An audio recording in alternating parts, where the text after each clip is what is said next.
nosso último dia em Praga, conhecemos o complexo do Castelo de Praga e passamos pela embaixada alemã, que teve o seu lugar histórico na queda da cortina de ferro, e retornamos à cidade pelos jardins de Petrin. O Castelo de Praga está situado na colina Rajany, local onde foi fundada a cidade, que domina a capital na margem esquerda do Moldava. As primeiras construções datam do ano 850 d.C. e guardava desde o início o caminho de comércio no Moldava. O Castelo de Praga é uma das construções mais importantes da cidade e atualmente serve como uma residência presidencial, antigamente habitado pelos reis da Boêmia. Em seu interior encontra-se a Catedral de São Vito, o Palácio Real do Castelo de Praga, a Torre da Libor, o Convento de São Jorge e a Viela do Arada. O Castelo de Praga ocupa uma área superior a 72,5 mil metros quadrados. Por causa disso, é considerado, conforme o Guinness World Records Book, o maior castelo do mundo. Um dos eventos históricos mais conhecidos e decisivos aconteceu aqui. A 23 de maio de 1618, descontentes com os católicos que destruíram um dos seus templos, os protestantes invadiram o Palácio Real em Praga e defenestraram 2 dos seus ministros e um secretário, fato que ficou por isso conhecido como Defenestração de Praga. Assim começava a guerra que abrangeu as revoltas holandesas depois de 1621 e concentrou-se em um confronto franco-habsburgo após 1635. A guerra terminou apenas em 1648, após 30 anos. A Catedral de São Vito é uma das principais construções da cidade de Praga e a maior igreja da República Tcheca. A construção da catedral no seu atual estilo gótico foi iniciada em 1344. A igreja serviu de local para as coroações dos reis e imperadores e contém diversos túmulos deles e as insígnias reais da Boêmia. Depois de uma disputa judicial entre o Estado e a instituição católica, que perdeu essa disputa, o Estado e a instituição conseguiram entrar num acordo. E hoje 7 pessoas têm as chaves principais para a catedral e para a sala das insígnias, sendo uma mistura entre representantes da prefeitura e da instituição católica.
Vamos aqui entrar.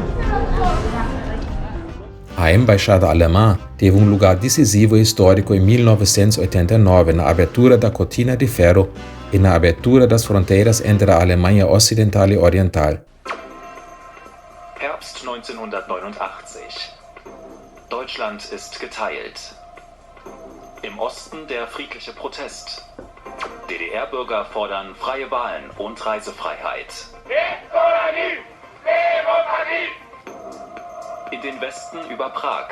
Im September 89 wagen über 4000 DDR-Bürger die Flucht über die deutsche Botschaft. Außenminister Genscher kommt in die Botschaft. Der Abend des 30. September 89. Gekommen, um Ihnen mitzuteilen, dass heute Ihre Ausreise... Die Leute sind sich in die Arme gefallen, das war ein Taumel. Passamos na volta pelos jardins de Petrin, que se encontram no lado direito do Moldava, numa colina alta.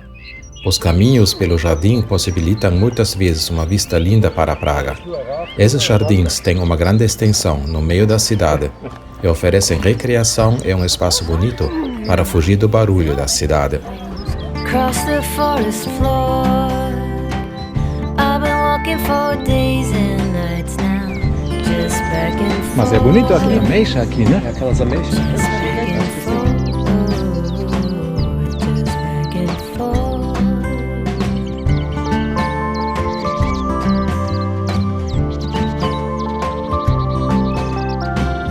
I've been dreaming on pins and needles, looking for the signs. I've been dreaming for light years, baby, turning my mind, turning my mind, turning my mind. Holding on to that ribbon, threaded through the night. Em Praga, é possível fazer vários passeios de barco no Moldava. Optamos para finalizar a nossa estadia na capital tcheca por um passeio de barco pequeno pelos canais de Praga.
No outro dia voltamos em 2 vans para Celle. Se tudo funciona como planejado, começa nesse canal em breve a próxima viagem de bike.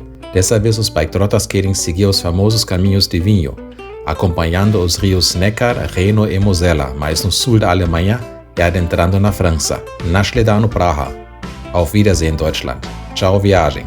Jantamos uma última vez num restaurante típico alemão antes do nosso retorno para o Brasil. Bike?